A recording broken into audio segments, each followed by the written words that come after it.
Hello, everybody. How you guys doing? Welcome to today's broadcast. Sorry, things are changing. Times are changing, and it's because of the peculiar condition and the peculiar situation that we find ourselves. These are very, very, very peculiar times, and we are monitoring the situation back in Nigeria, and it's making us to not sleep when we're supposed to be sleeping, stay awake to follow up with a lot of broadcasts coming out from so many of our comrades out there. So please, let's just adjust to whatever is going on. But you're here, I'm here. Let's do this. I want to thank you if this is your first time, and kindly ask that you subscribe to our channel and that you click on the notification bell so whenever we post anything you will get a notification, even though YouTube sometimes is not excited with the kind of things that we do, but they are changing. We are seeing changes, so sometimes they suppress our content, but we just have to keep on doing what we do. So please subscribe, click on the notification bell, drop us a comment, give us a thumbs up, and that will help us a great lot. All right. Today I'm gonna talk about consistency.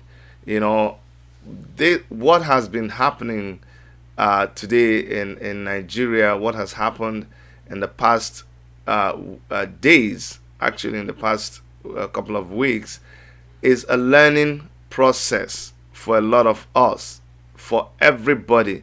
It is a learning process. You are the most miserable of all men and women if you are so rigid, if you do not listen, and if you not listen to advice, watch the flow of things, and blend. If you don't do that, you are the most miserable of men and women.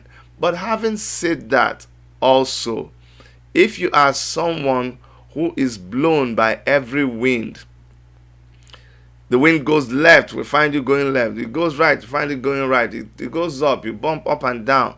If you are that kind of person, then you are also the most miserable. So you see, it begins to get interesting. You're like, but Chidi, you said we should be able to flow with things. And then again, you said we should not allow things to sway us left and right. Well, just to let you know that's why I say that it is great, it is good to be consistent.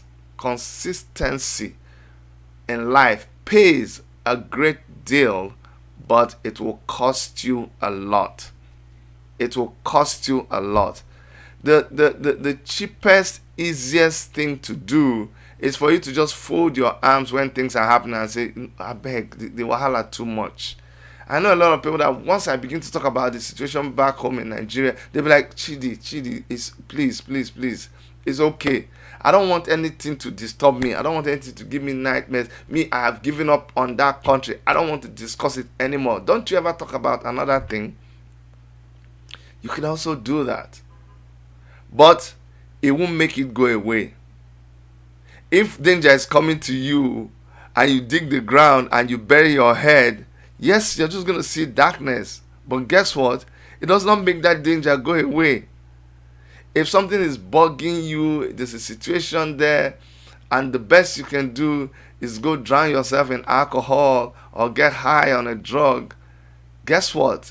It can make your problems virtually disappear and take you to La La Land. But guess what? When you come back from La La Land, as soon as you open the plane door, you're going to see your problem sitting in front of you, waiting for you. So what am I trying to say? You have to be there. You have to be present. You have to be live when things are happening. You have to be counted. You need to dig in with everybody. You need to be part of the solution, not part of the problem. We die here. That's what we talk about. Say we die here. Not like Desmond Elliot was not his own die here, because that one I know they follow and die there. He would die there with his people. And it's quite unfortunate. I don't want to dish Desmond. He is going through his times. Everybody goes through their time. My problem with him is not actually what he said at the Lagos State House, but the fact that at some point he refused to, he was not consistent. He went there as a representative of young people. That's actually why he was there. And we know Desmond. Desmond has been our fan when he came here to Toronto. We related very well. He's been here to act a movie. He was here at the launch of a movie. We gel very well. We exchange numbers and all of that. But I can't condone what he did at that yesterday. But again, if he had been consistent, when things happen, even though you might get a knock on the head, but other people will come to your defense. They will run to your defense. Let me pause here to talk about yesterday, Mazi Nnamdi Kanu's interview with Dele Momodu. Because this thing, even though I put my picture, it's not about me. My talk today is not about me. It's about you. It's about you. It's about me. It's about everybody. I just want to talk about being consistent. You have to remain consistent. There is a time, there's a place, there's a moment that God has destined for you. It will come. There is a lane that is your own lane. You just got to remain on that lane. It doesn't matter if people pass you with a Lexus supersonic Jeep, whatever, to your left, to your right, above you, below you. You got to stay on your lane. If you discover your own lane, if you discover your mission in life, I'm telling you, life becomes very easy. You do whether people are knocking their head on the ground, you check back with God. That's the only one that you need validation from. The only one I need validation from is my God. When I go to my secret place with God, I say, come on, Oga, check for me. Is this still waiting you send me to do? Are you still with me? Oh, if you're not with me, I'm not going. Oh, I'm telling you, anytime you say Chidi, you don't do. Me, I'm not on this journey with you. I back out. And if I check and I see that God says, my son, keep going. 1,000 may fall on your left, 10,000 by your right, but it will never come near you. I say, thank you, sir. I keep going. I say, I'm going to say this thing. Oh, they will not like me. Oh, they will misunderstand me. Oh. I'll just hear, is it the truth? Say, yes. Then just say it. The people that don't like you will still not like you anyways. But anyway, let's leave that matter here. I don't know if you listened to Mazi Nnamdi Kanu yesterday talk with Bob D, Dele Momodu. Incidentally, I've interviewed those two gentlemen. So, for those of you where they think say we never reach our own level, don't reach small. Oh. Anyway, I've interviewed those two people, and that's what you talk about consistency. When I look at them and I say, hey, you know what? This guy, Dele Momodu, is a humble guy. Some of you here on this channel, you still came to that my interview with Dele Momodu and said, this guy, you are just a hua, you're just a janjaweed, you're one Nigeria fool, this Chidi. Look at where you're interviewing Yoruba man. But that didn't change me. I know what I saw. You see, the Spirit of God is such a very gentle, simple, easy person to work with. The person of the Holy Spirit. And I don't want to get spiritual here, but you see, that spirit that looks at a situation, looks at a human being, and advises you about that person. If you have a good spirit, when you see another good heart, when you see another good spirit, something will leap it. Something, there's a feeling you get. And so when I saw that in Dele Momodu, I said, this man is a humble man. This man is just an ordinary, kind-hearted, just a human being. I'm not trying to put him down, but even with all the Ovation magazine, all the Bob D thing, all the everything that he is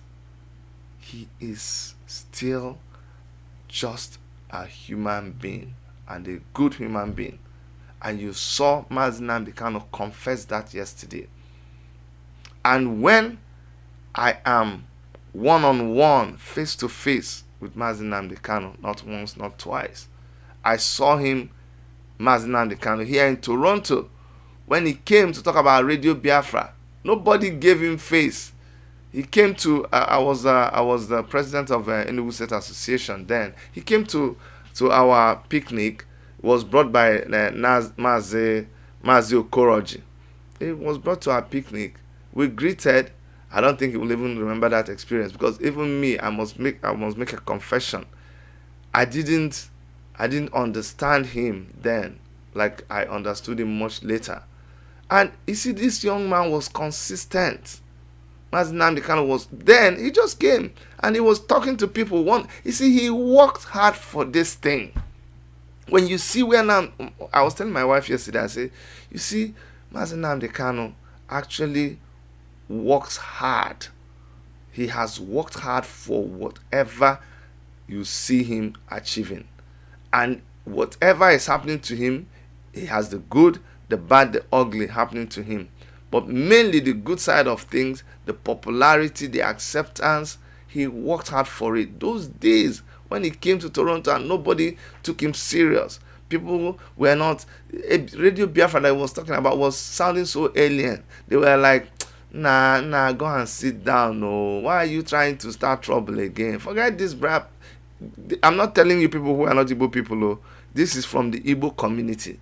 A lot of them didn't even give him, and he just came. I think somebody hosted him. Wherever they took him, he went to. All he wanted was just talking to our people one-on-one, trying to meet with people alone.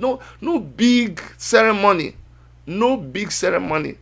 no nothing. It was Okoroji that was introduced. What Okoroji told me is, nah. This is Nnamdi Kanu.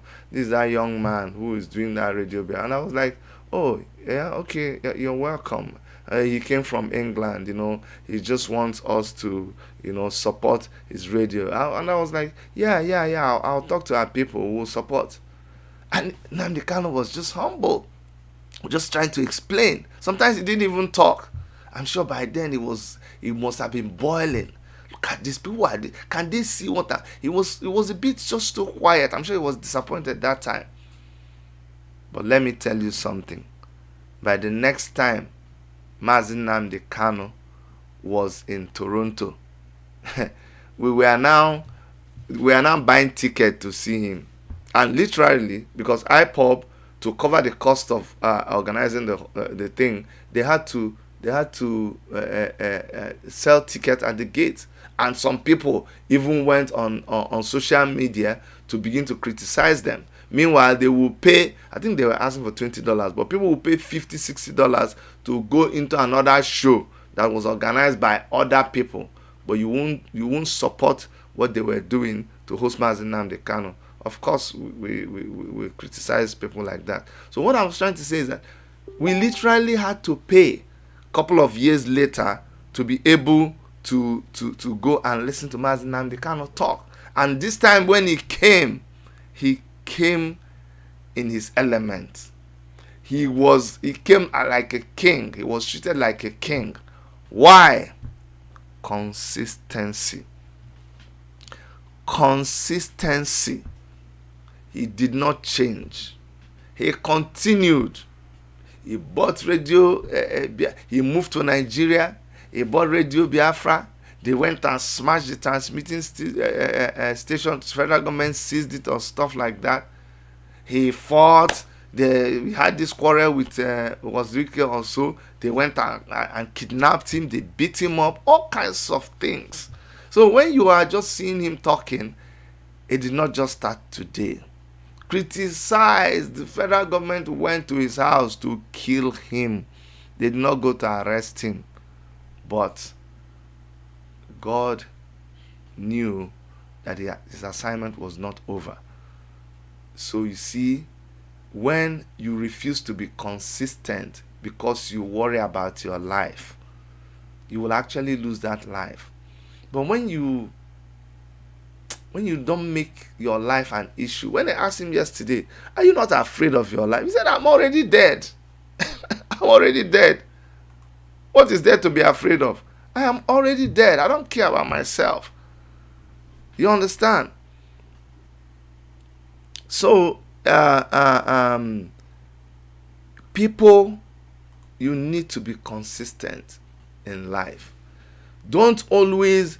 The problem with a lot of us is that we are the good fella guys. We are the ones that are fair weather friends.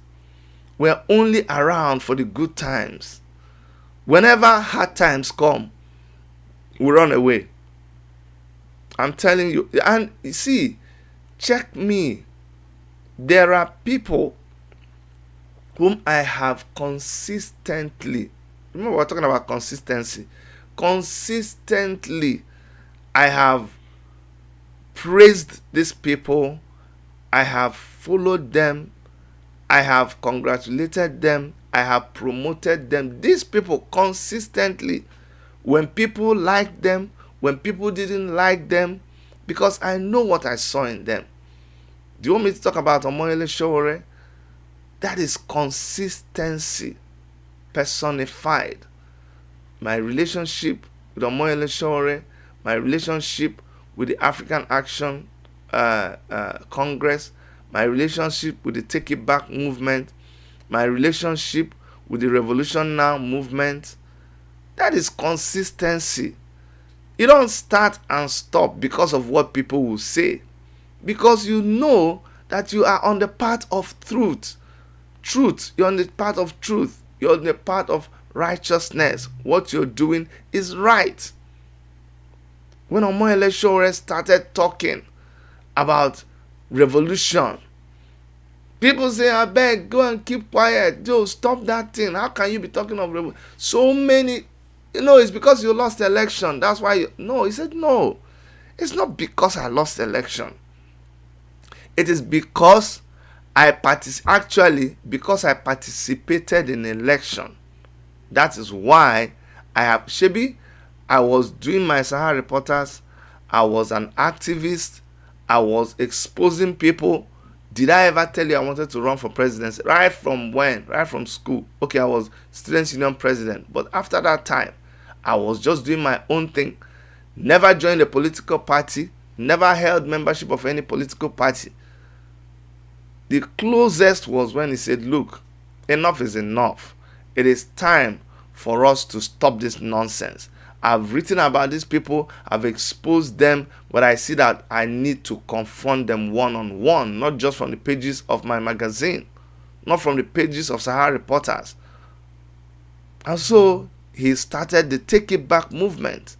That's how we started. Take it back. Say, we need to take back our power. That's all it was. And then we started the agitation that, hey, you guys in Nigeria, your time is up. The leadership in Nigeria, you need to surrender your leadership. And then people said, no way. This is not how it is done. Sowore, you need to get involved politically. It's like, but I'm not a politician. Well, that is the only way. That is the only thing people will listen to. You need to come down and participate. And so from the Take It Back movement, being just a movement for social change, moving all over the place with a GoFundMe, started raising money. The next thing we're looking for, and I've told this story over and over again, but I'm talking about consistency, so it's okay if we talk about it again. because people need to be educated consistently. You saw yesterday's interview. Nnamdi Kanu could be as intelligent and as outspoken as it was yesterday because his message has been consistent. He has told himself those things you heard him talking about on Dele Momodu's show 1,001 times. So what I'm saying right now about Omoyele Sowore, I've said it 1,000 times, and that is the consistency we're talking about. We've not changed. So from the Take It Back movement, we went ahead to look for a party to belong to. And they set so many traps. But if God is working with you, if God is behind you on a mission, He will not let you fall. All the traps that they set for you, they will fall into it. The one that was the most hideous was the one by this woman, is it Atagide or whatever, that one of the presidential candidates. You know her. We nearly fell into their trap because we are shopping for a political. We are not politicians. We didn't have a political party. That's what people don't understand. Just 3 months or so. How many months to election? I think like 4 months to election or so. We didn't have a political party. And we just came because they said you have to come and become. All of us were looking for a party to put Omoyele Sowore as presidential candidate because we wanted to be a voice for the people, for the young people, for the youths, pretty much like what is going. And I'm going to come to that as an advice to our youths. When we saw that all the political parties were rotten, absolutely, you see, person will never go, you no go know. I'm telling you, if you know what I know now about political parties in Nigeria, you will not want to touch politics with a 1 kilometer long fork in Nigeria. But anyway, we went ahead and tried a lot of political parties. We saw that the political parties that emerged as new political parties, up to 70 something of them, 98 of them were sponsored by the ruling party and the opposition party then. They were either an offshoot of PDP or APC by reason of the owners of the parties. They were bigwigs, stalwarts, party chieftains of either APC or PDP. They were the ones floating these parties, and they were using that as a platform to soak you in if they perceived you as somebody who was going to challenge them. So they wanted us to jump on them. Then they will say, oh, you are a presidential candidate. Then you put all your hope there, advertise the party, then suddenly you see that the party has joined with the other party, and they will kill your political career. So when we couldn't do that, it was like, gentlemen and ladies, we have to find a new political party. Remember, we're talking about consistency and the cost of being consistent. And so we rallied together, got the smart guys within our group, because in every group, the job is divided. There are people like me who are the noisemakers. We just make noise. We talk. Oh, we talk in the morning. We talk in the afternoon. We talk in the night. Every time we talk. When we go to protest ground, we shout. We dress like we even dress in masquerade. No. Then they dress in masquerade. Masquerade is spirit. What did I say? Masquerade even come. Let's leave that matter. Anyways, we had to come together, and the smart ones amongst us put their heads together and got us a brand new party. So from having to field one presidential candidate, now we had a party with tons of spaces to fill and only a few months to a national election. Can you imagine?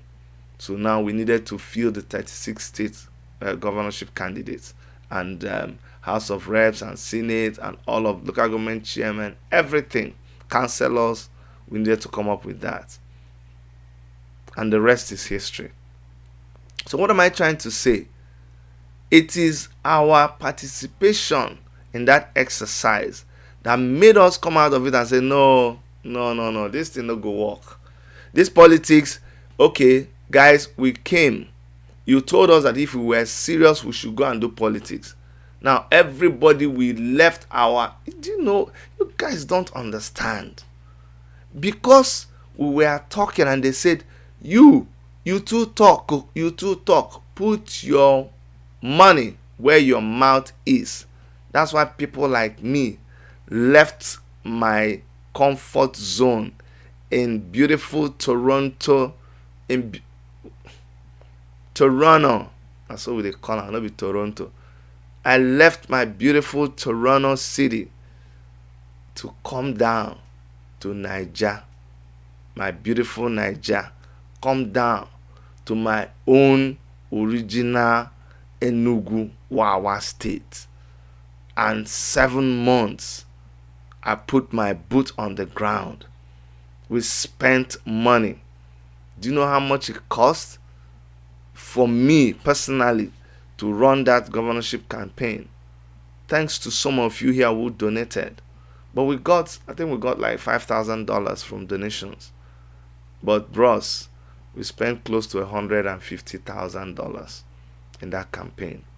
Making billboards, printing t-shirts, cap, flying back and forth. But we put our money where our mouth is. And we needed to be consistent. We needed to show that it was not just the talk. Why am I talking about this? It's not just that you want to be consistent. It will cost you something for you to remain consistent. It will cost you money. It will cost you friends. Friends will desert you because when you're saying dangerous things, when you're saying things that makes you not the most popular person, when you're not following the popular narrative, your friends will abandon you. You will post a comment on Facebook, they will not come and comment because they don't want to be associated with you. I know that now. What are you saying? Your phone will stop ringing when that happens. They just avoid you. After the election, we came out of the election and Sowore is like, no way. This country is totally gone. With these people that are there, if we allow them, we will not even make it to 2023. So what we need is an outright revolution. Stop the bus. We know they go again because the bus has no driver. The steering self don't come out. The brake don't fail. That was the country. That was the bus that we entered. There's more than one chance. And so Sowore called for days of rage and said, revolution now. Of course, again, back to the person that he was. So, you see this politics thing that our young people are misguided, not all of them, but some of them that were misguided. And you went and you attacked Omoyele Sowore and said, once you have participated in an election, you are now a politician, so we don't want you. That was great ignorance. The same people who were fighting. That is because of consistency that he said, no, I am an activist. Shebi people say, come and do election. We don't do election, finish now. We have shown you, because he said the only way to do it is by ballot. Now we have come, you have seen that they stole the ballot. They changed the figures by themselves. They selected the candidate. So is this the kind of method that you want? No. There is need to sanitize the whole place and start afresh. That's why he called for revolution now. Of course, he was arrested, and you all saw what happened because he pronounced revolution. But did he stop? Did we stop? Did I stop? If I'm not wearing the cap, I have an orange. Orange is our color of resistance. People say, hey, it's a fraternity, it's a cult group. Me? If you know me, you know that there is no, which kind cult be that one? I don't have any need to belong to any cult. No. The cult I have is God. I've not finished. Cults and all these societies, and they come together. They are formed out of people feeling that there's a need for them to bind together and do something.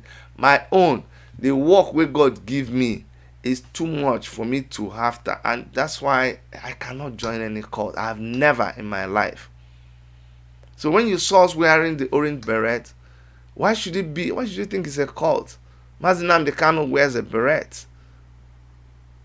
People that are Thomas Sankara, Hugo Chavez, yes, I hope I got his name right.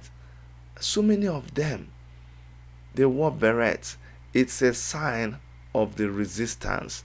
And the reason why we chose orange color was because we didn't want to be associated with any already existing group. That's why we chose the color orange. And so, it is okay. It's okay for you to be afraid of the color orange. And I don't blame you, because a lot of people in Nigeria, the only system they know is a system that has betrayed them. So they have become so suspicious of anybody that they ever saw their poster before.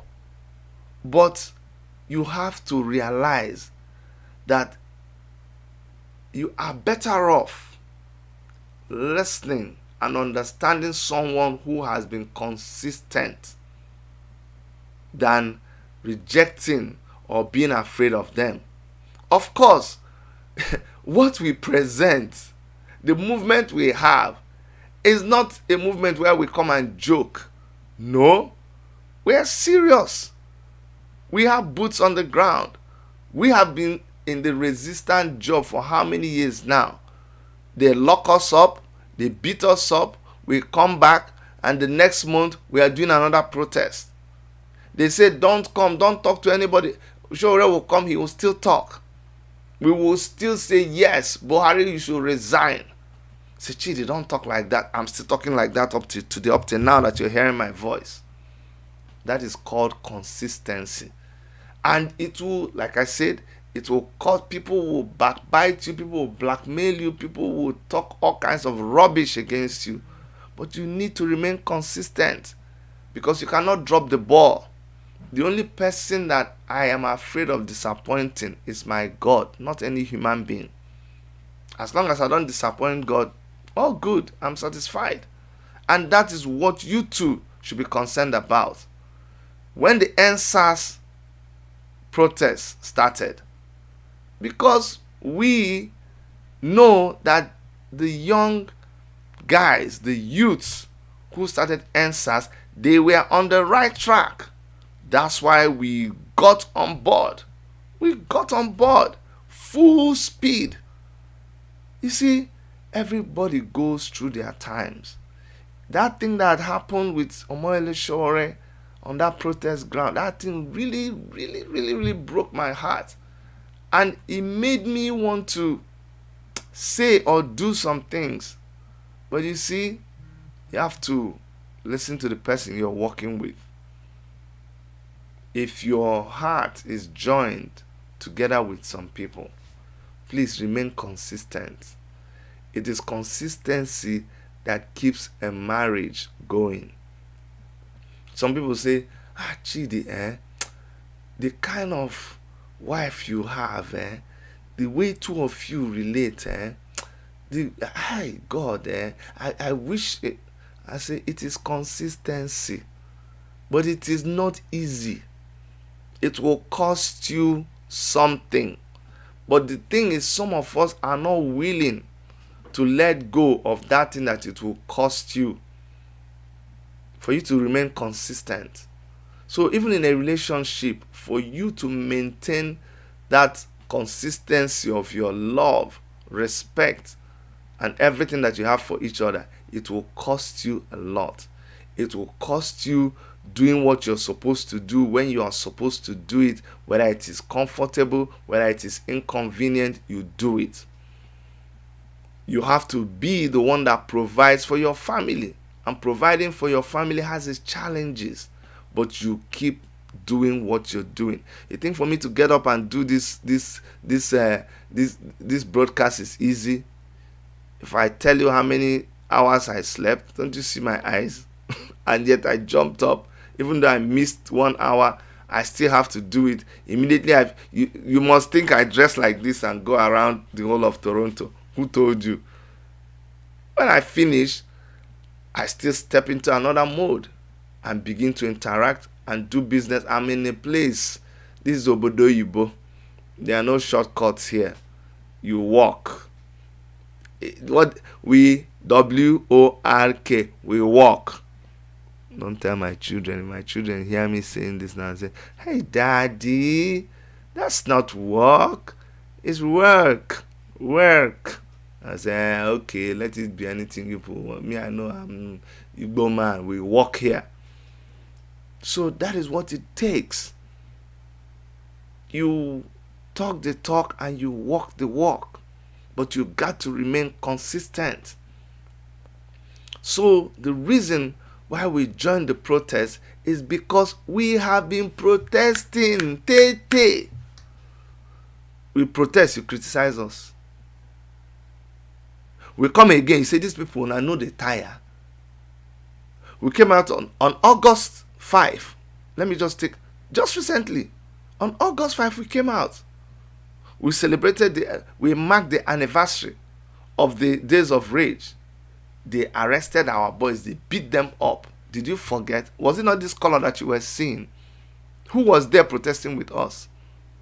Nobody. We call for October 1st protest. We say we are not doing independence. There's nothing to rejoice. There's nothing to celebrate. We came out. We did that protest. Did you not see us do the protest? Did you believe it? Did you believe we would come and confront the police? Didn't you say you people are the most useless set of people? Didn't you say you people are mad? Didn't you say you people, you just want to waste lives? You know, one of my cousins said, Chidi, my brother, listen, cadets, listen, no, this is a very dangerous time. This thing, don't you think you people should be wise? Just allow this matter. These people, you cannot win them. And these people are not laughing, no. Just forget this thing you're doing. I just said, okay, thank you, my brother.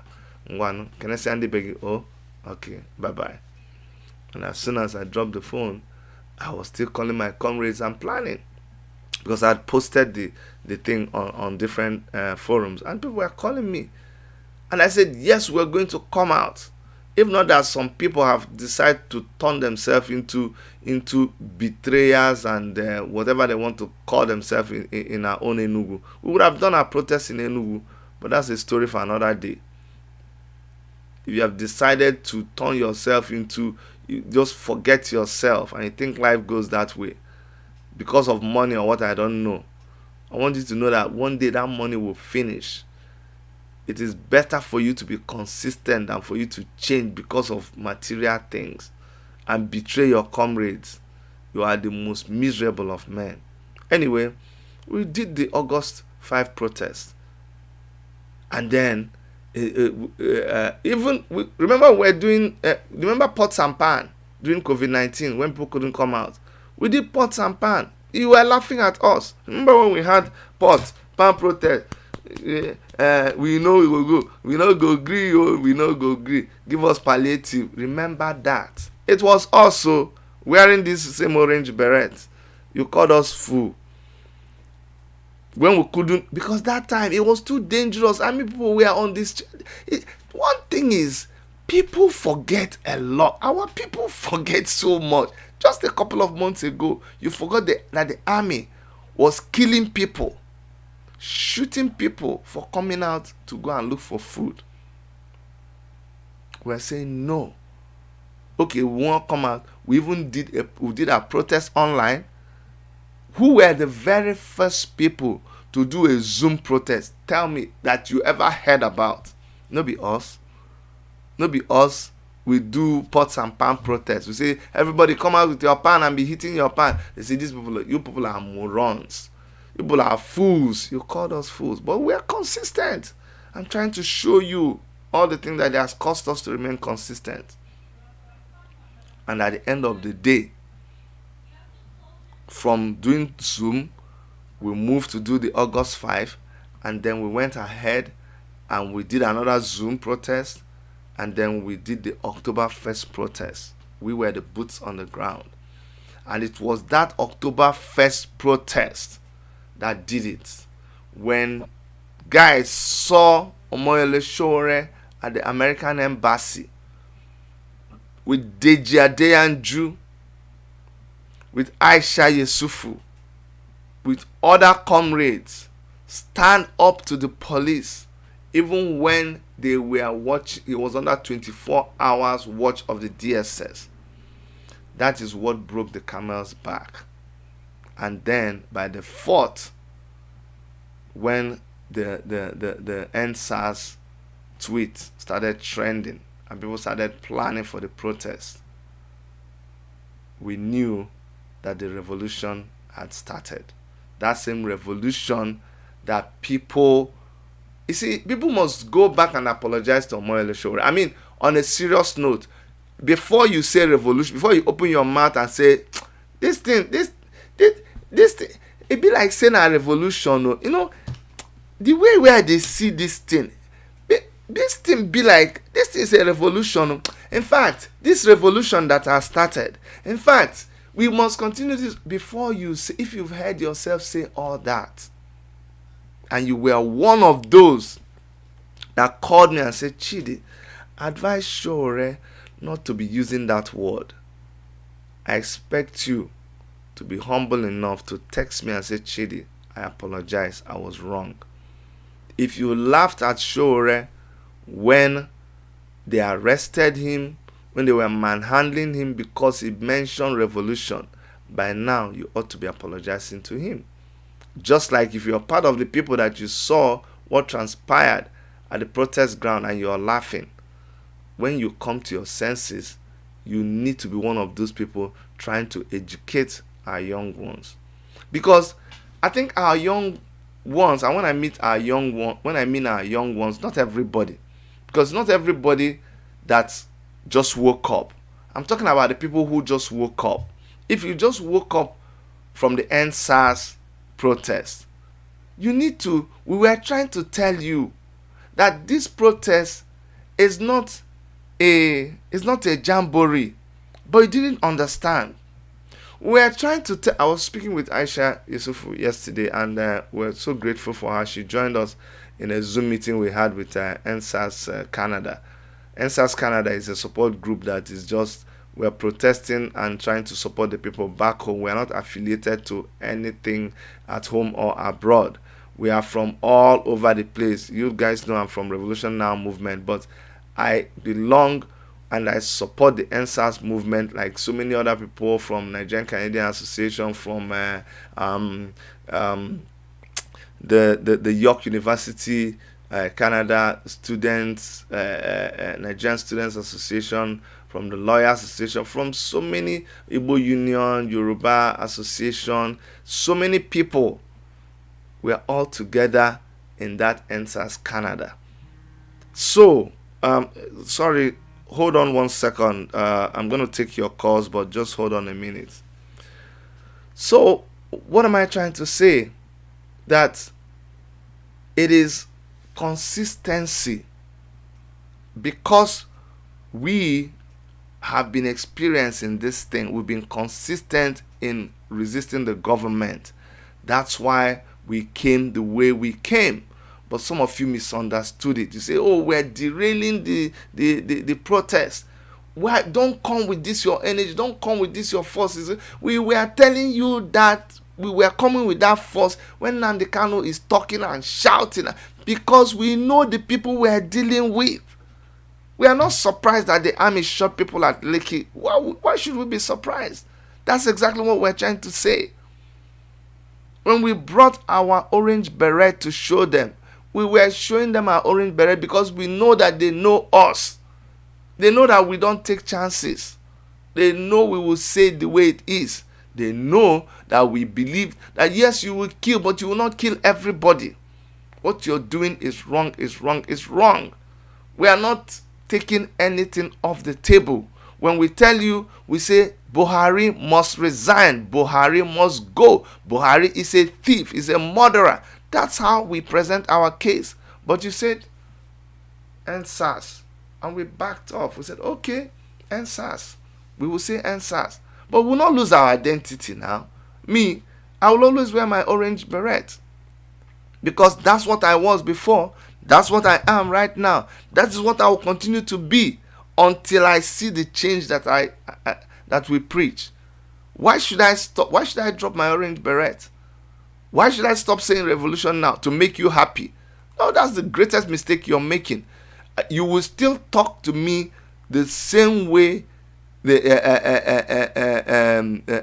were talking to me. You will still shout the same way you were shouting. You know what you say? You just like IPOB people. IPOB came and joined the protest. Nnamdi Kanu said, go for the protest. I know it took him a lot of therapy to open his mouth and say Nigeria. The same Nnamdi Kanu that you will have to tie his hand and open his mouth to get him to say Nigeria.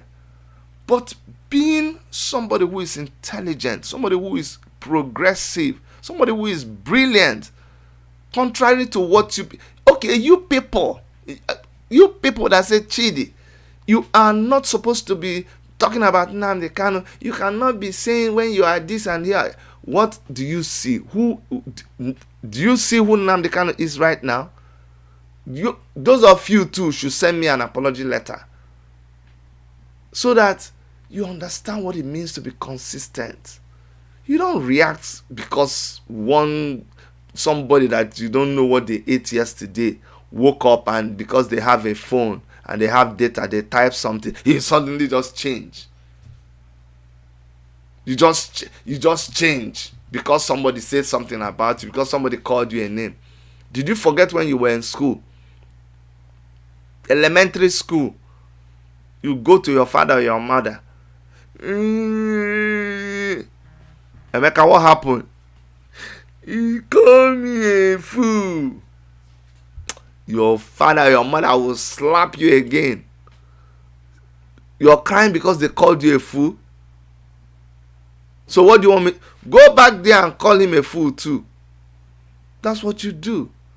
You don't come crying or change who you are. I said, your father said, do you know who you are? Do you even know who you are? No, my kids don't behave like this. You are my son. You go there and you defend. If the person calls, you stand there and you face them. That's what you do. That's what we should teach ourselves. So we don't just change. IPOB, Nnamdi Kanu said, okay, join the protest. He said, no, the guy has changed. You're a betrayer. You're not consistent. Waiting. Did he change him from being Mazi Nnamdi Kanu? Did you see him yesterday in Dele Momodu's program? Did he change? He was still the same sound person. His faculties were intact. His mission was straight and simple. He said it clearly the way it is. It's giving me goosebumps because I like intelligent people. I'm an intelligent man too. And my father was a very, very intelligent teacher. My father was a teacher. My father drilled me, so it will be an insult to his memory for me, after what I went through at my father's hands, to be behaving like a stupid, foolish man. No way. And I have no apologies for telling you that I am me, Chidi Nwanyama, is an intelligent man. Yes, because I was brought up to be intelligent.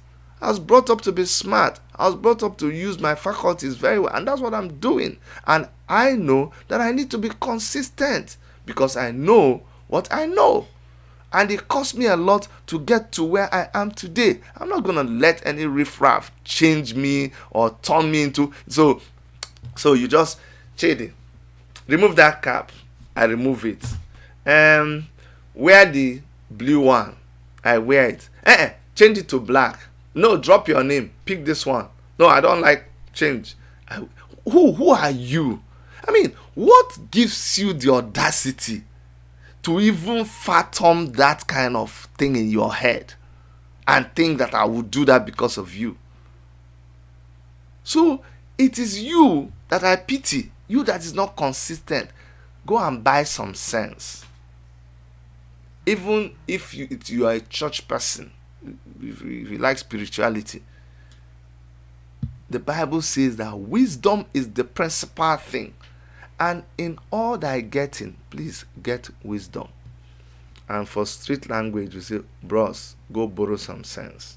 Because when you borrow some sense, you'll be able to see clearly and understand why people do what they do. And you will understand the importance of being consistent. I'm going to take some calls, for a few minutes. If you want, you can call me on +1 647 989 2837. +1 647 989 2837. If you want to make an intelligent suggestion, if you want to talk, you have the lines open right now. 92837. I just posted it on the chat. We must remain consistent, because after we did the NSAS protest, Ngwano, they brought out their gun. They brought out rude, crude force. Now, who are the people you need now? No, now you still want to be speaking Beans language. No, it's time for hard language now. Now you see that the hard language that we were speaking since, that is what the military wants. That's what the police wants. That's what the government wants. We called for a revolution. Nothing short of a revolution is needed, though. But me, I support the NSAS movement. I will protest the NSAS movement anytime. We will go right now. It is freaking freezing cold in Toronto. We are planning, but we are not giving up. We are planning another way of making the government know here. We've written petitions. We are going to be in the parliament talking to the prime minister. We are talking to our African friends here. We're talking to black people here. We will do. Yesterday we had a Zoom meeting. We invited some of the guys on ground. Aisha Yusufu it was very short notice, but we are glad that Aisha Yusufu made it. Okay, but that is what we will continue to do. And tomorrow I'm gonna have Omoyele Shore live on our channel here to talk and try to correct some impressions. You see what Nnamdi Kanu did yesterday. That's why we must keep talking. We won't give up. We're not angry. We're not angry with you. But we're just saying that this is why we were there before. We were there before the NSAS protest. And we are here now at this time that guidance is needed. At this time that you need the real resistance, in quotes. I don't want to use it in a way that you'll be misunderstood. But the army of resistance, the people who have been engaging, you need us now. I have a caller on WhatsApp. I hope they won't bump you off. But go ahead. Tell us your name and where you're calling from. Good evening. Good evening. Revolution. Now. Revolution. Now. Revolution. Now. I'm DJ Nelly, so I'm a fan of AAC. I'm a supporter. I'm a full member of AAC. I live in Italy. Go ahead. So what is our next step now? Because the NSAS protest was not the protest I was waiting for. Mm-hmm. It was not the protest I was waiting. It was not the protest I was waiting for. Mm-hmm. You understand what happened in Abuja? Some boys was lying to immigration, whatever, that he should go, he should change his shirt. What's the meaning of that? It's okay. It was crap to me because I was only following what in life. It was crap to me. You understand? What is the next movement for us? I follow Asha Yusuf, I follow you. You understand? So what is the next step for us? That's what I'm asking. Okay, thank you, and I'll answer you. You see, just like Showore will be on our show tomorrow, and sorry, let me just turn it off. Let me turn it off. Now what time? He will be on at 3 p.m. Nigerian time. Okay, that's 10 a.m. Our time, but 3 p.m. Nigeria. Yes, I'm back in work. Okay. All right. Thank you so much. But let me turn you off and then I'll talk. So he asks, what's the next step? You see, for people like us, it's not, it's just like when you eat breakfast and somebody asks you, so Chidi, concerning food now, what's the next step? My next step is to get ready to eat lunch. And after I eat lunch finish, I eat dinner. The next day, I still continue. It doesn't change. So we in the Revolution Now movement, we are not going to sit down to plan. We are already. That what you're seeing now is what I was. It's just like asking Nnamdi Kanu what's the next step. This next step is that the restoration of Biafra. He supports NSASO, but his main goal is the restoration of Biafra. And he even told you that. You see that after yesterday's interview with Dele Momodu, Nnamdi Kanu can go and sleep. He can just not talk again.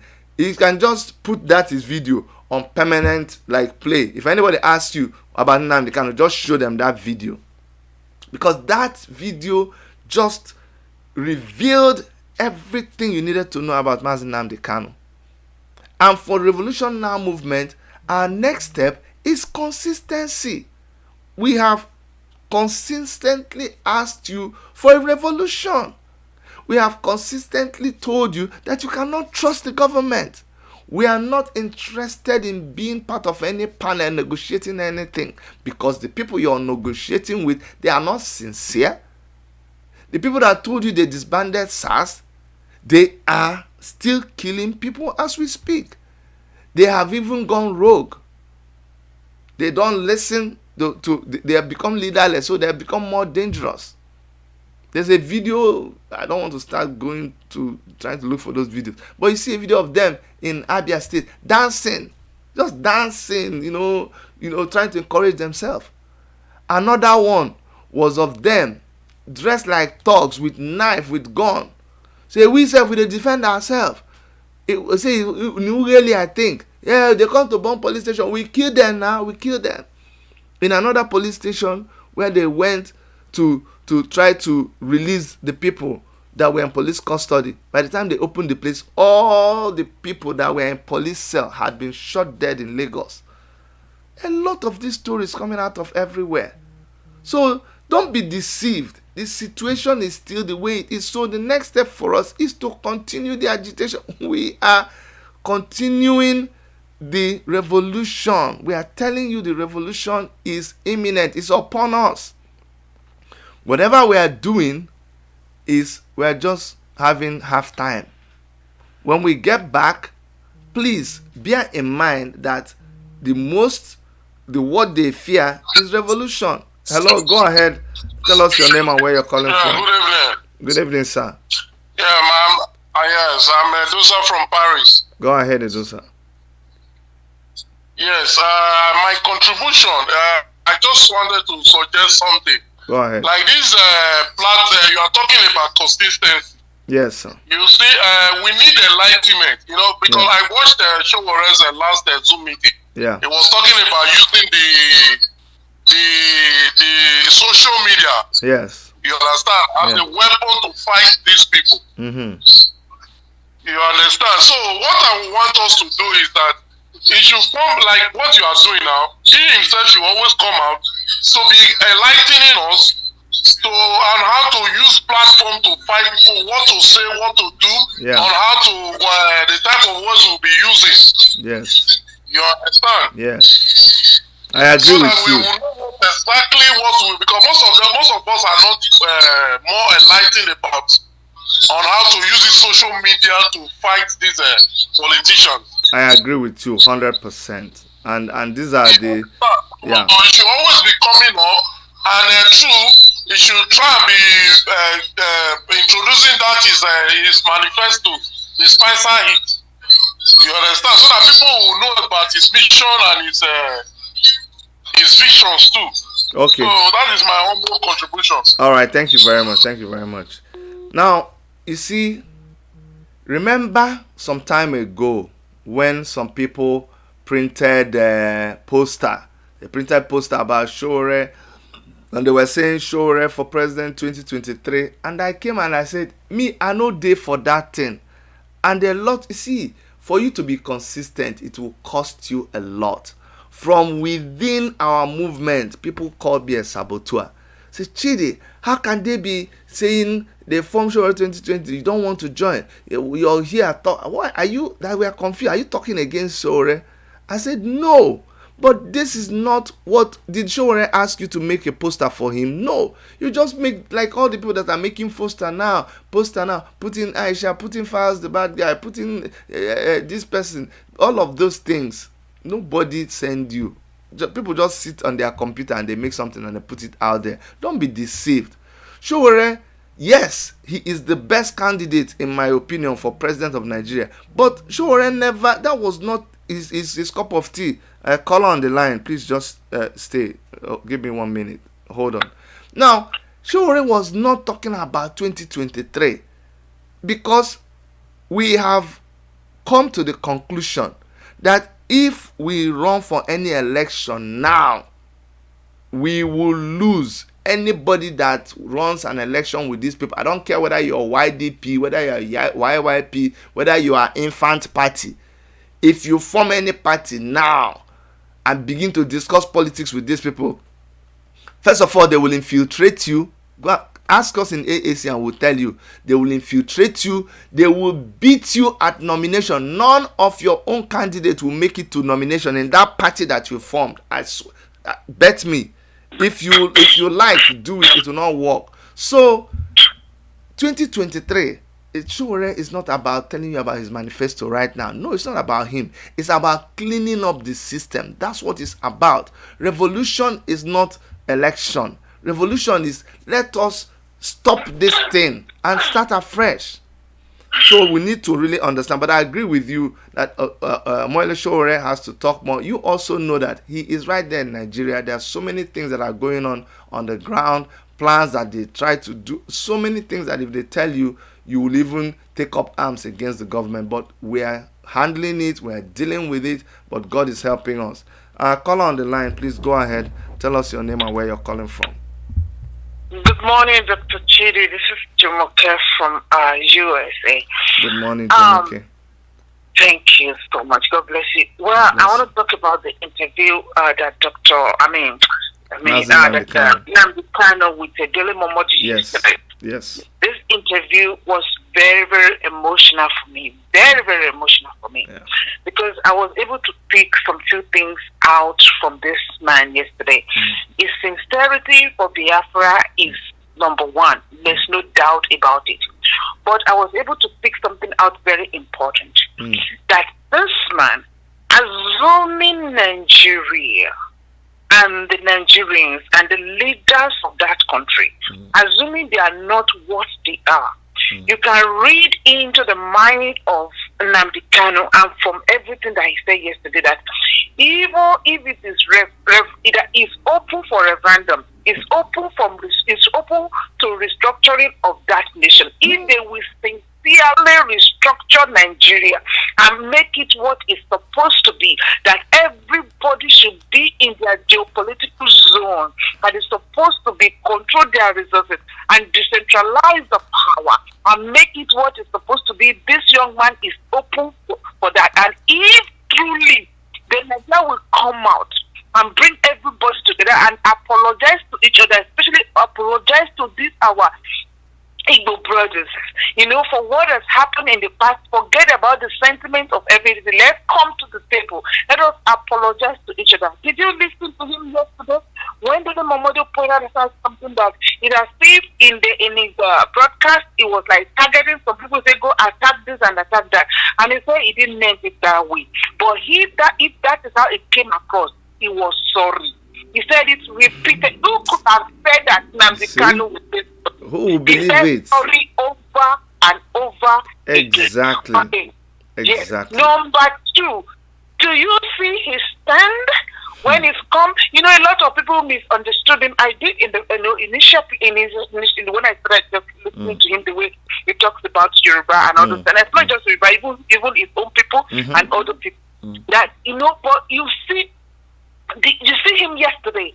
That he said something. He said the unity, the bond between Yoruba and Igbo now. He said nobody can break it. He said nobody can break it. Oh my goodness, that brought tears into my eyes. And this is what I have been saying. This is what I've been saying. Because let me tell you something. Fine, we should accept ourselves and the Fulani as our brothers and what. It's easy to say than done. Do they accept us as our brothers, as their brothers and sisters? I'll try to know. Right now, what was the problem? It's because these two people, even the restructuring they don't want restructuring. They don't want Biafra to go. They don't want Igbo to go. They don't want Yoruba to go. What do they want? How can just one section of the tiny tie every other person down? Tiny. Do you understand? And tie every other person down. Now, my own what I've been saying is why can't we Igbo and Yoruba come together first and come together as a unified force? Let us preach these things among ourselves, to ourselves, on our platform, to as many of you that have platform. Igbos and Yoruba, we have to get sense into our head and come together as a unified force and fight this battle and come and liberate ourselves first. Because we cannot do it alone. Igbo cannot do it alone. Yoruba cannot do it alone. And thank God for the leaders of Yoruba. They are reaching out seriously into Igbos. Please, my Igbo brother, Dr. Chidi, talk. Use your platform. Let us come together. We need Igbo. These people, they have nothing to lose. They are comfortable with their almajiris. Thank God for the intelligence one among them. They are comfortable with their almajiris. How can somebody that don't have primary education be the president of Nigeria? Correct. That is the Buhari that is saying. If I thought it's the one thing. When you Chidi, you have your PhD in architecture, your wife. Look at so many people, medical doctors. The best of all best medical doctors in America is a Nigerian. Oh my goodness, please, I want to cry. And it's somebody that have no primary certificate, that is the one that is leading these intelligent people. Please, I don't want to waste the time because I know that people want to talk. We have to come together. Leave Kanu alone. Kanu said yesterday he was dead. It's only Biafra that can revive him. But you know what? If you put that on the table, he's ready for discussion. He's ready for discussion. Stop crucifying him. Nigeria, stop crucifying him. Thank you so much. Thank you. You see, this woman nearly got me emotional. But the truth is like blum. Hey, some of you think I grew up as a Jebo. I'm not a Jebo, I'm a Jekpako. Truth is like blum.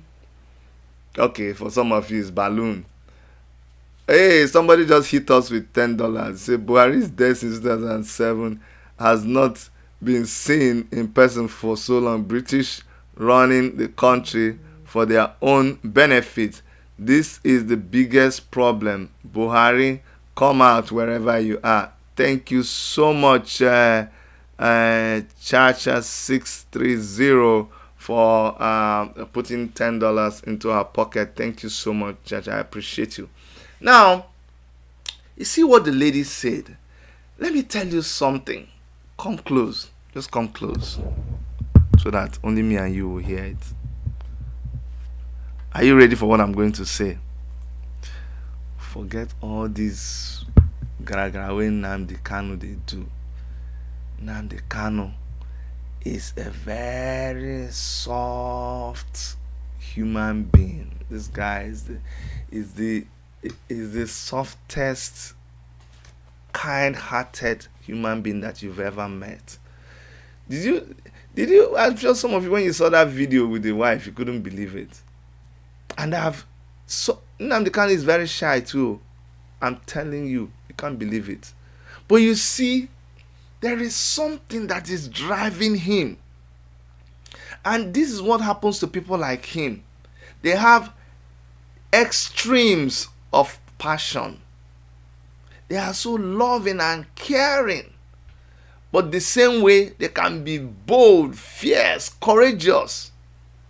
And they are willing to die for whatever they believe in. Nnamdi Kanu loves Nigeria. He loves Nigeria from the bottom of his heart. Go and check videos. Go a couple of years back. You will see Nnamdi Kanu protesting in front of the Nigerian embassy in London, carrying Nigeria flag. A lot of people have used that to criticize him. Nnamdi Kanu has stood to defend Nigeria. You see, you have to be consistent. When you hear Nnamdi Kanu today talking about, you see, Nigeria, fighting for Nigerian youth, some of you that are just babies that just woke up today, you thought he was doing it just because that is the reigning thing. No. This is who he has been. He has always been like this. What made him change is when our people have a proverb, Igbo people. Asina agba mbụ otu n'ogwe, agba abụọ otu n'ogwe. Unabuzi ogwe ka mpila akụ. You try to break palm kernel nut. You break, some of you don't even know that palm kernel, you have to break it and then get the seed from inside. Or you are Jebo people. But those days in the village, when they finish getting the palm oil, then the nuts will now remain. Then they'll spread it when it dries. Sometimes you just, that's our snacks. That's our village snacks. You go and get some of the palm. That's the thing they get palm kernel oil from. So when you break it, so you break the first one. When you break it, when the shell breaks, the thing will just run. So you just, and you're hungry, you want to break it and put in your mouth. You break it, you open it, you put the seed in your mouth. When you break the seed will just go, hit the door. It will vex you. You say, this seed, take your time. Oh. You break the second one, you go hit for the, you go say, is it this door that I am breaking this palm kernel nut for? No. So when Nnamdi Kanu tried the first time, he tried the second time, he said, no, I'm not here to be playing games with you people. Okay, you know what? Away with the negotiation, away with trying to make peace. Give me Biafra or I die. And he was not joking about it. And those are the kind of people that you have to follow. So you see, me that I followed him a long time ago and you were criticizing me, remember what I told you? Anyway, I forgive you. I don't even need any apology. All the lies that people told against him, all the blackmailing, all the everything. And some people are just good at this kind of thing. Please call her on the line. Just stay. Give me 1 second. I'll come back to you. But just stay on the line. Everything that people, he used that interview to just kill all their rumors, but we kept telling you this is the kind of person that this person is. He is not an animal. Some of them said he's sick. You think that person talking yesterday was sick? You think that, did you see intelligence oozing out of somebody? Did you see history? Did you see, at the time, he was even asking Dele Momodu, but of course he meant well. He said, no, Dele, answer me. He actually, when you are in Carlos' presence, when he talks, he actually makes you become, did you see how he was saying that? Why should a Yoruba man accept the small towns that the British government, like they came to you, they saw that your land as a Yoruba person starts all the way from Lome, Togo or somewhere, and crosses to pass Badagry. Then one British man just comes and says, here, you people stop here. This is where you stop. Now this is now you. You people are only in this country. When you can form a bigger country, of who you are. That's how a nation is made. So when he's talking like that, do you think he hates you? No. The language he was using is his language of communication. And because it is consistent, his message has to remain consistent. And let me tell you something. It is the end that justifies the means. Did he achieve his aim? Yes. Did he give people sense? Yes. Did he push people to act? Yes. So that means maybe his means can now be justified. Go ahead, caller on the line. Please tell us your name and where you're calling from. Thank you, Chidi. How are you, sir? I'm good, my brother. How are you? Thank you, Jam. I'm very fine. Yeah, brother Chidera from South Africa. Chidi, you know, there is one thing you say one day that get me interested. You say that people, I didn't see it that way. Yeah. When we see more show in Abuja, being interrogated as if it was ordinary criminal in the middle of the protest. You a lot of people analyze it in many different ways, but you came back being somebody I think you know Showore quite well, and you said that this is people is like a rented dogs. It's like people they hire. There's something fishing somewhere. In less than about 3 to 4 days later, the whole movie start playing out completely. Exactly. That we understand, because we all worried. Why would they show that stand is like a walk? Because you remember when Showore went to have meeting with our leader, Mazi Nnamdi Kanu, that's where his problem started. Of course, now. You know. Yeah, he came back. He remember that even there's a lot of them in Channel TV saying, "Why did he go?" They have video. No, they said. Let me tell you what they said. And that was so laughable. We are waiting for them to come to court now. They said Showore was being sponsored by a group in America. Nnamdi Kanu was being sponsored by the Israeli government and Israeli Mossad. So they held a meeting and they promised them to fund them to come and do coup in Nigeria. So we're waiting for them to come to court with that. To come with the evidence. Yeah, to come with evidence. With the level of lie in the Nigeria government now you understand.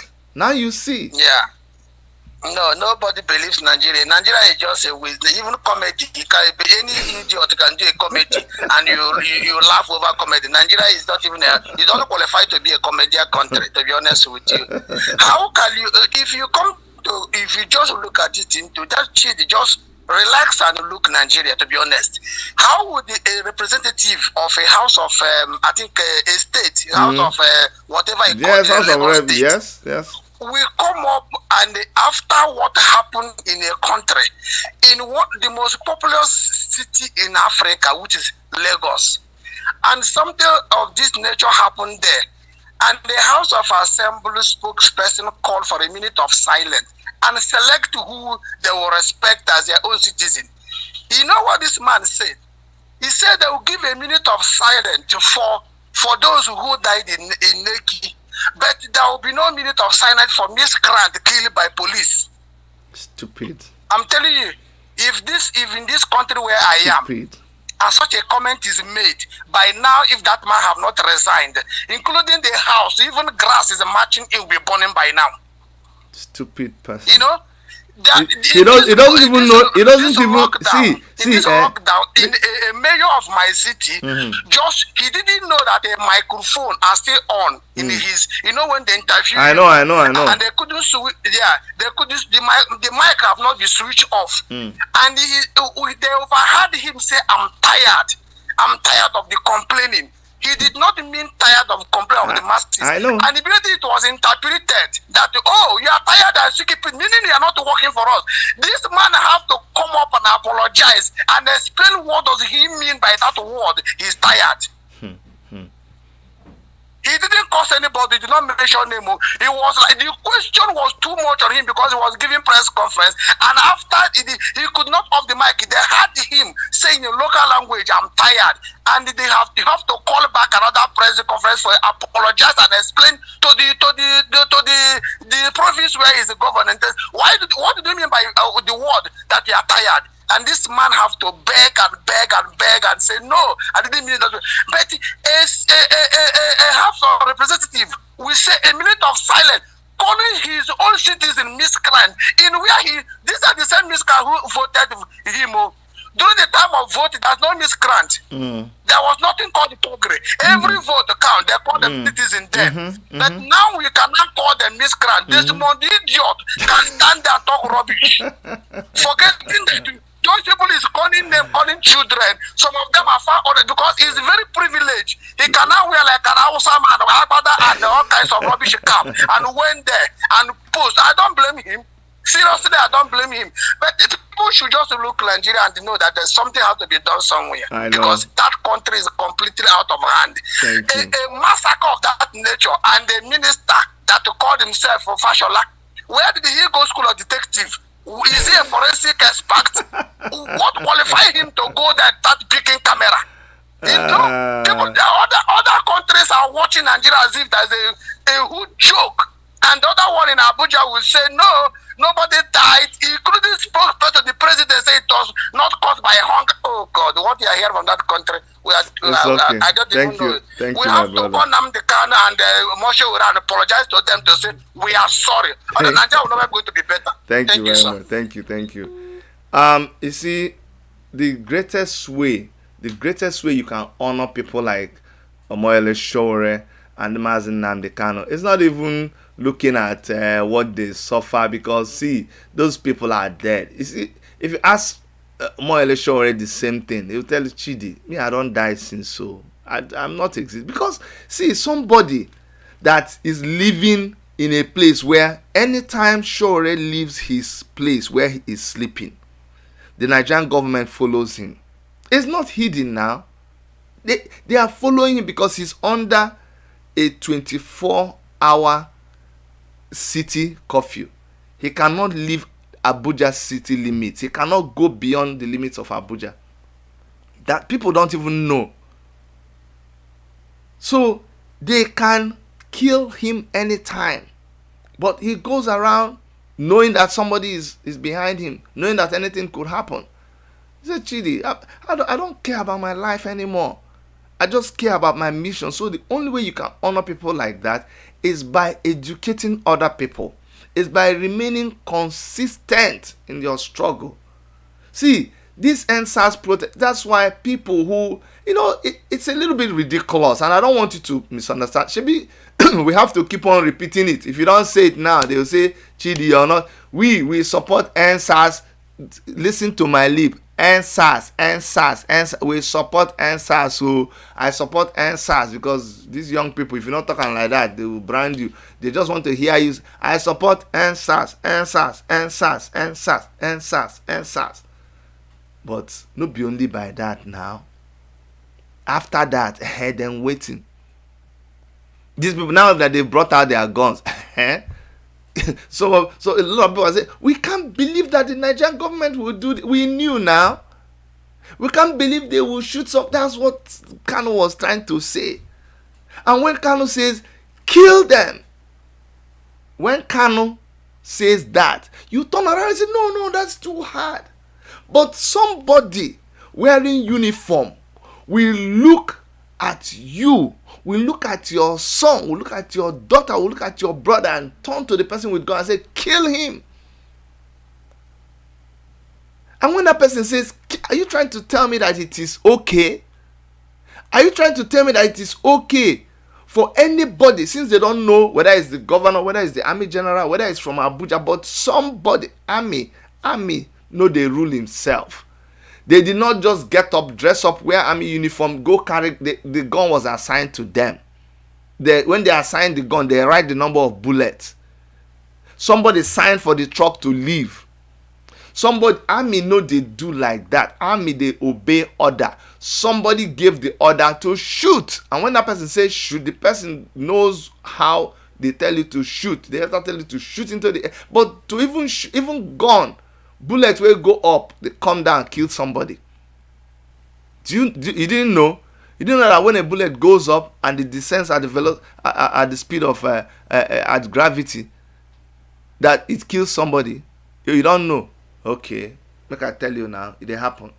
So, when did it become okay for somebody to give an order that another person who is not carrying it is against the international rule of engagement?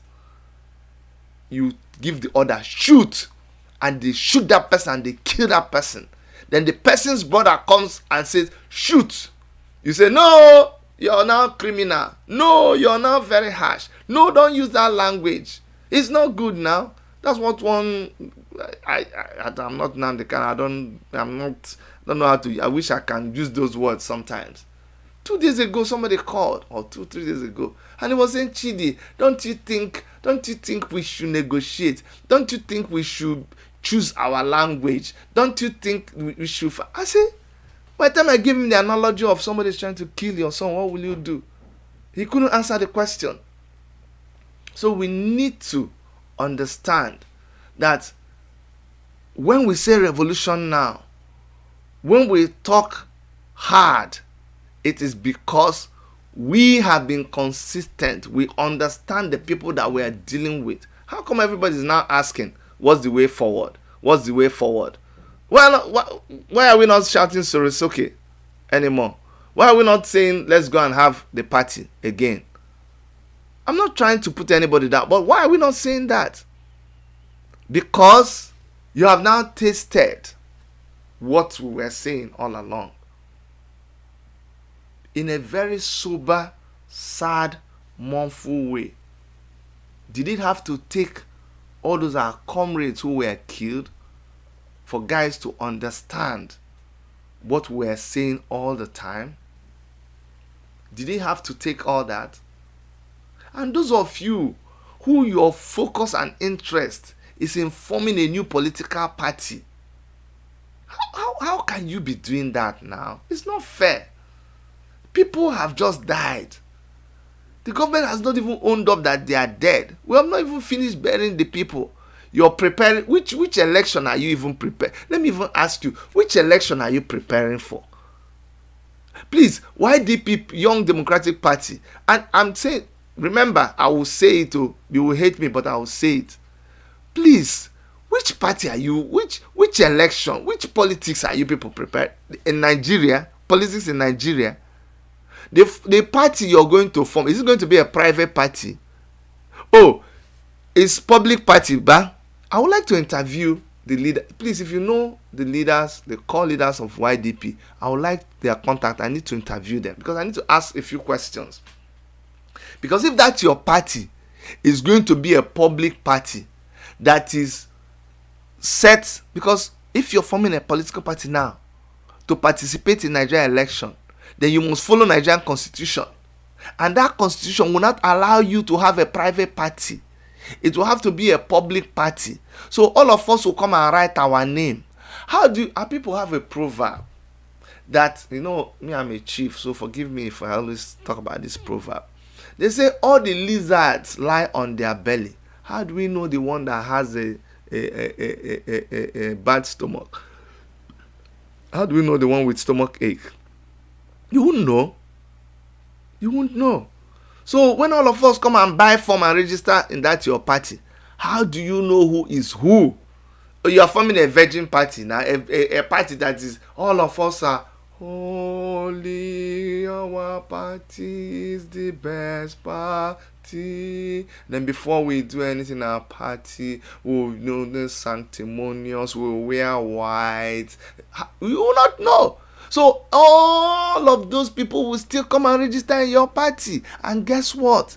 You don't have as much money as these people. When we say you begin to argue with, that's what is going on now. We have forgotten the NSAS move. We are not arguing. We are arguing about our party and who will be. And we say, let's engage them. I just did look at these people. I'm laughing at you. I said, you people wake up now. What are you talking about? We should engage them. We should begin to discussion. We should have a platform that regenerates the status quo. Grammar. I said, what are you people doing? You're sending us how many years back? That's what we saw now. Why are people going to repeat? Didn't you hear that doing the same thing, repeating the same thing over and over again and expecting a different result is madness. Didn't you hear that before? So how can you go and be forming a party? They will infiltrate your party. And guess what? They will buy your nomination form. And guess what? They will all of them will rush into your party and register. They know this game more than you now. Why is it difficult for me to explain to you? Shall not be waiting with experience. Did you forget that this is me, His Excellency, Your Excellency, Chidi Jebego, Chidi Bumemba, Nezia, Obu Memba, Nezia, Obu Memba, Nezia, Ezibo Memba, Nezia. Na me, still me, Excellency, governorship candidate of Enugu State. Na me. So I'm not telling you what somebody said. I'm telling you what I experienced. So we don't do this thing now. They will buy up all the forms.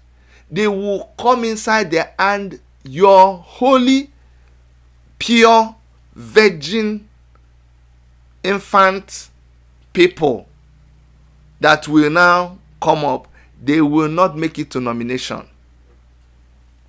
And even if you make it to nomination, guess what will happen? When you get to the polls, you are not ready to do under this dispensation. You cannot win. So for me, we are beginning to lose focus. You need to come back. You guys got it this time, but you need to come back. I have somebody on the line. Go ahead. Tell us your name and where you're calling from. Hello, good evening. Good evening, sir. Hello? Yes, you're on. Good evening, Chidi. Hello? Yes, we can hear you.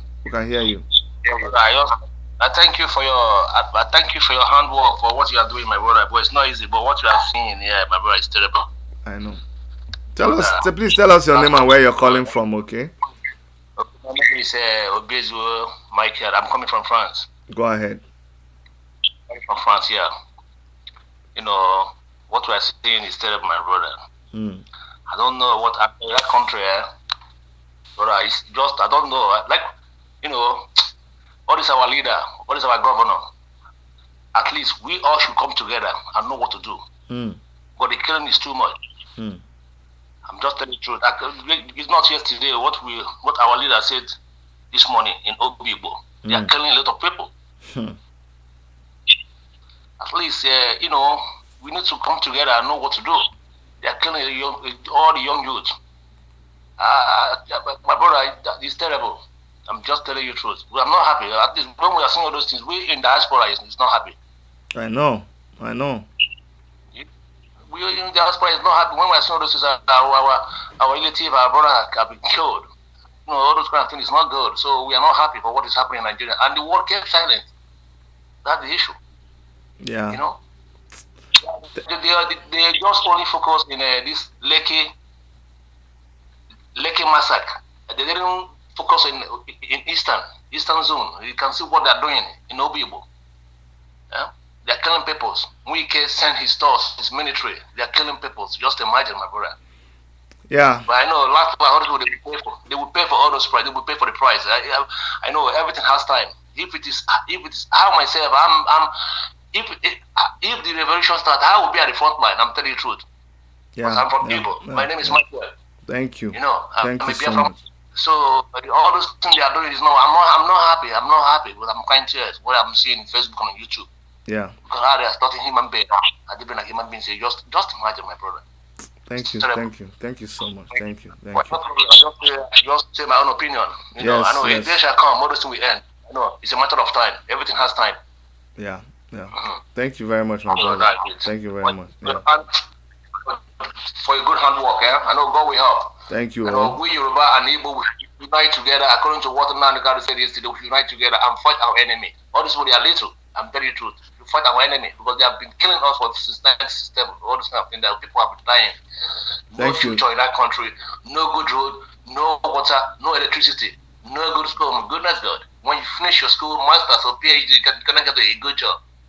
Yeah. Thank you very much. Thank you, my brother. Let me take all that first. Okay.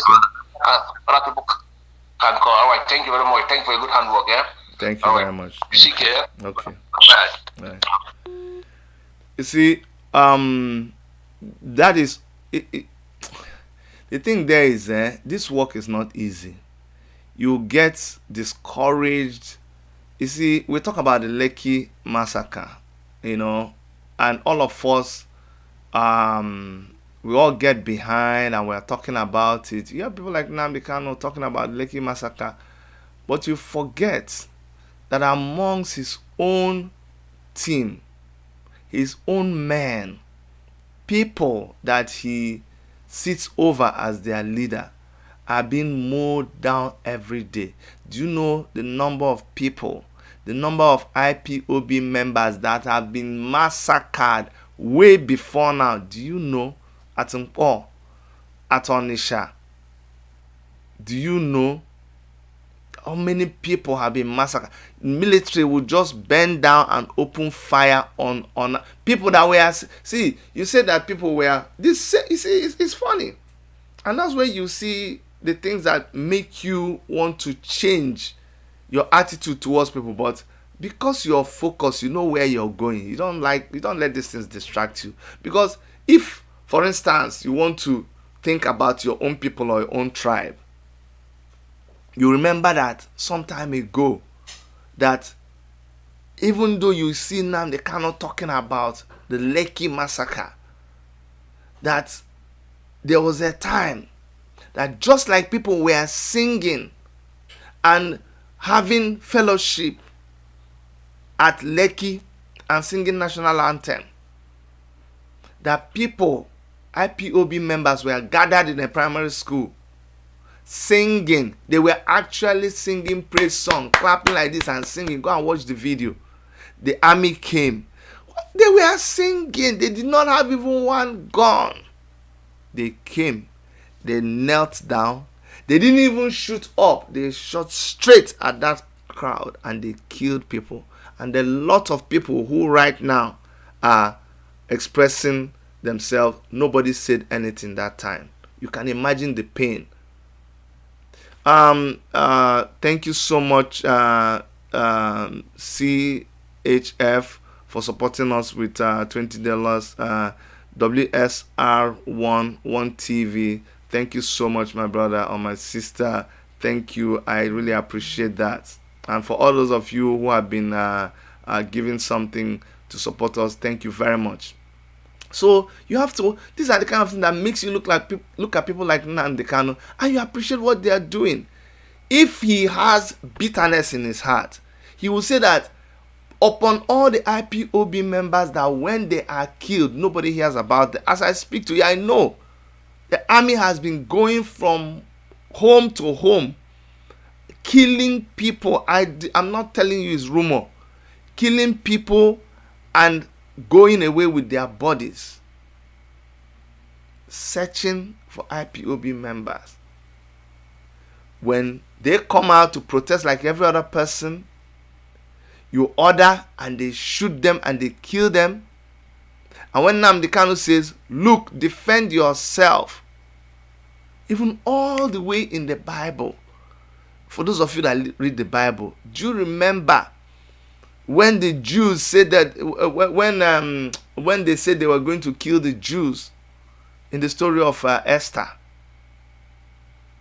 and Mordecai told Esther, go and tell the king this is what's about to happen, oh. And if you won't do it, we will still defend ourselves. Didn't the king finally say, okay, because I've already signed something, I cannot undo it, but you are able to defend yourself? What was the king saying? He says, if somebody wants to kill you, you defend yourself. If they kill you, you kill that person. That is what they are saying. If they kill you, you kill that person. That's what they were saying in the Bible. So when you hear somebody like Nnamdi Kanu talk like that, you need to look at it in context. He is not a violent man. He did not organize people and say, let us go and start killing people. No. But when you are now being aggressive, when you are the aggressor, when you are the one killing these people, do you see how killing has become like a liberal language in Nigeria? How did we get there? Where you just say killing? It's not good. Denzad, oh my God, you have been so supportive. Even if you don't give us a penny, I'm telling you, Denzad, you have been very, very supportive, and I honestly am so appreciative. Thank you so much, Denzad. You gave $24 before, and you gave, oh my goodness, that's just too much. Thank you so much, Denzad. Thank you. I appreciate you. I appreciate all of you. I mean, you don't have to do this, but man, we appreciate you. Thank you very, very much. And even literally, because now that we are talking about money, you don't want to imagine what it costs for you to be consistent in what you're doing. Do you know that because of all the story that I started talking about, hey, money, you know, your enemy will always find something to use against you. Go and check every activist. We don't hold money. I was talking with somebody yesterday. I won't tell you who they are, but they told me, Chidi, do you know my problem? Why sometimes they won't give me money to hold? It's because they know that if I have money in my pocket and somebody has a problem, I will spend that money. I can't hold it. And when we're organizing all these movements, all these protests, we spend our own money because people are waiting to use money. Because whenever people hear money, their ear just goes like this. Have you noticed? They have attacked Nnamdi Kanu with money. They've attacked. That's why you should not be surprised when you hear this thing. Check now. Anybody who has been consistent, they attack them with money. Oh, we gave you money. Money. And when you hear the money that these people are talking about, you just hear maybe $10,000, $5,000. What is $5,000? What's $10,000? Do you know how many people are supported? Do you know what it takes to do what we're doing? Do you know? Do you know somebody's rent? Do you even know somebody's rent for a month? What it is? They gave you 10,000. Come and give us account. Give us account. I remember when we ran the election with Shore, and we spent, was it 100 million naira to run a whole presidential election? We spent 100 million. And you are still saying, come and break it down for us. You stole our money. Sure, you carry money. 100 million. What is 100 million naira? Did you hear what I told you, how much I spent for my own governorship election? Sure, was running a presidential election. It cost like 100 million for Atiku them to come and do one. I'm not kidding you. One rally in Enugu that time. That's about how much it cost them. One rally. Not to talk of APC that time. And yet the people that are managing, you see, just appreciate anybody who has been consistent in this work. That's the most you can do for them. Stop criticizing them. Stop. If you can't help them, just you, that one that you know is the right one, keep doing it. Because they are not criticized. They don't even have time for you. That's the funny thing. When they are talking, they don't mention you. They don't see you. Does Shore call your name?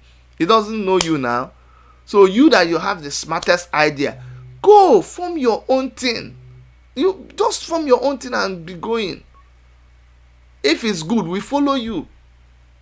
But don't tell them to abandon what they're doing. It's not right. Don't be the one that is spreading the. When those, you heard what the last caller, some callers ago said. When they brought the talks to do that thing, we told you people, watch what is going to happen. This is now willy. You didn't understand it. We told you, watch. Very soon, you saw them, they dragged him to court. They wanted, do you know what they wanted to do in that court? You see, the whole thing happened. Well, we were also a step ahead of them. Sure, nowhere now. Nowhere. That day was very funny.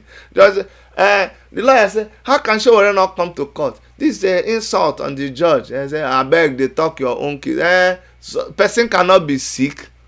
Showore was sick, they caught. Oh, yeah, continue. so that people will kidnap him in court and do all your buju something. But to show you that we knew what we're doing, and God was on our side, because it was just God. People have no idea what was planned for that day. Traore still appeared in court. Okay? So all this whole thing they're doing in Nigeria is a game. When we tell you that government is lying, you didn't believe us. Now you believe us. When we tell you that government is mean, they are killers, you didn't believe us. They will kill and... do you know the worst person, serial killer, is the one that will kill and cover? Kill, bury the person, bury evidence. I was talking with one of my friends, the owner of Njenje Media.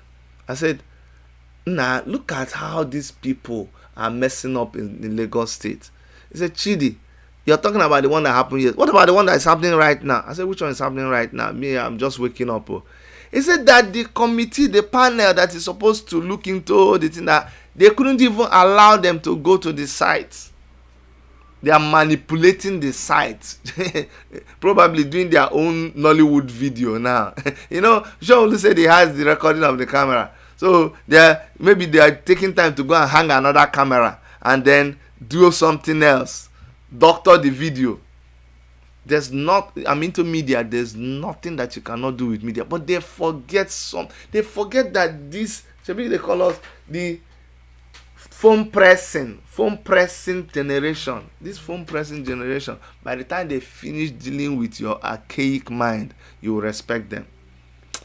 Guys, man, thank you so much. I love all of you. You see, you guys give us confidence to do what we're doing. Whenever they hit us and we come live and we see you and you're making all these contributions, say, I beg. Look at the people that are with us. They are more than the people that are against us. You see, to get 68,000 people as your friend, don't be small thing. Oh, that's what gives me confidence to say what I'm saying. I know. I check amongst these people that have been consistent. I check on Nnamdi Kanu. I see what he's saying. I check on Omoyele Sowore. I see what he's saying.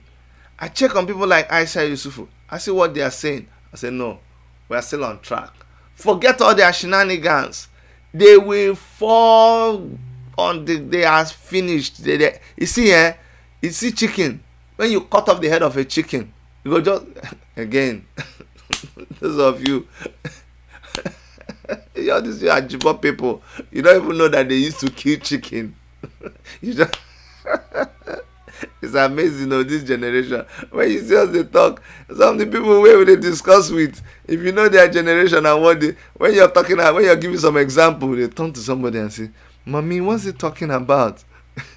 They used to hold chicken. You don't know that they used to hold chicken. And then you hold the chicken, you use one leg to hold the leg. Then you will now hold the wing.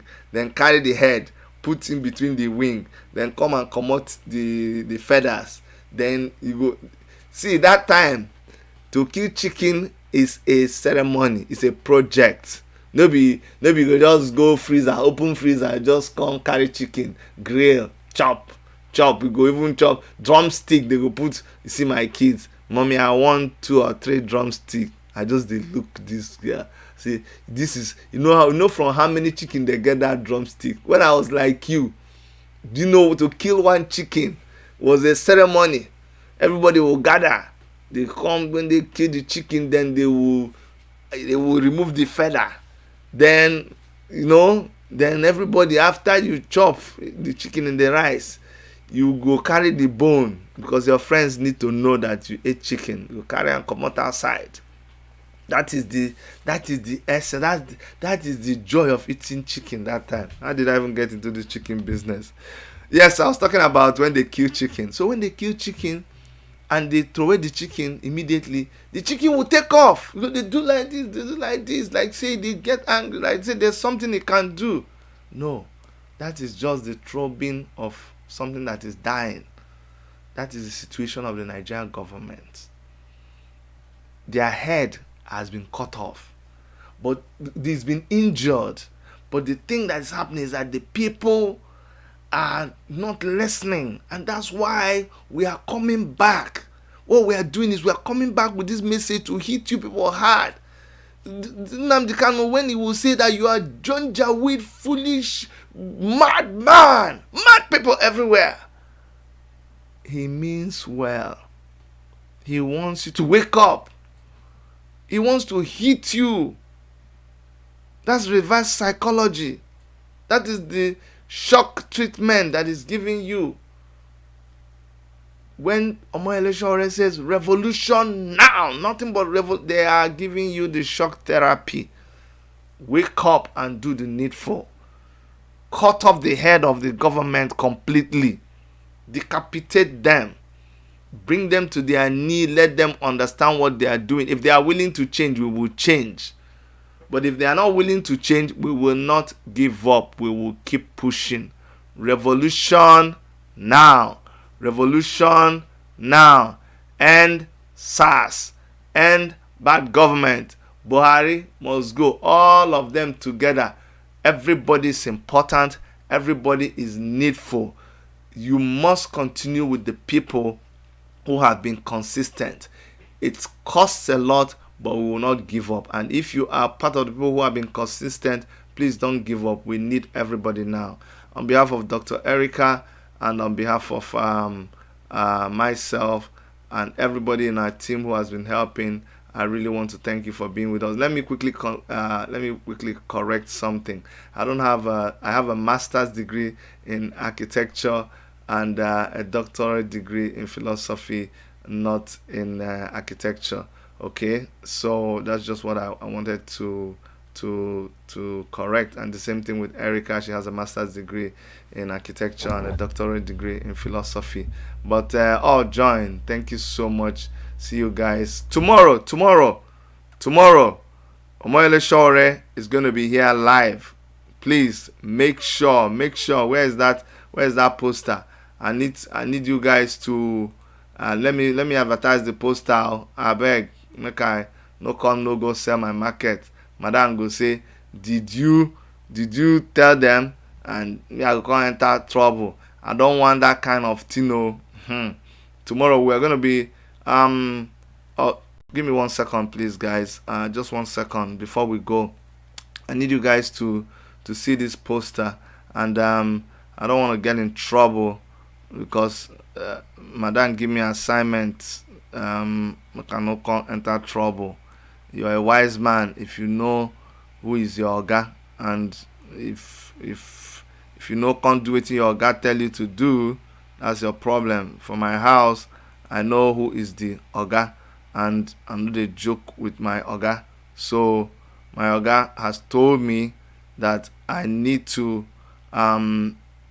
I'm just changing something on the time, because we were going to do 12 before, but we had to we were going to do 5 p.m. before, but we have changed it to we have changed. Just give me 1 second, please, guys. We have we've changed it to, oh jeez, sorry, I want to show you the poster. We have changed it to 3. It's going to be 3 p.m. 3 p.m. Nigerian time, and 3 p.m. Nigerian time. Okay, guys, just manage this poster like that. It's going to be 3 p.m. Nigerian time.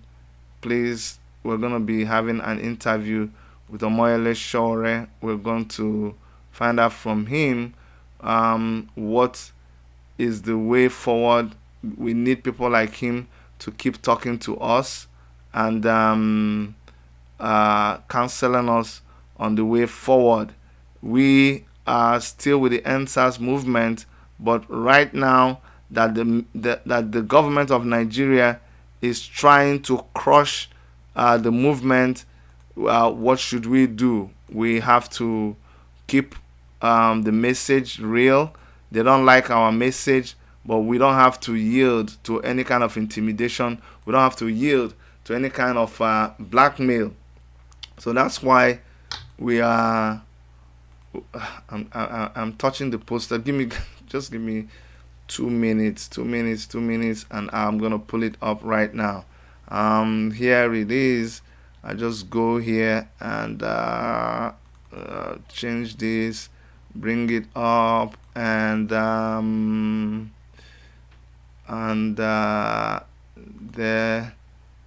there you are. So this is the poster. Yep. Let's just close some other things that we don't need here. Let's close some other things we don't need. Okay, so this is the poster.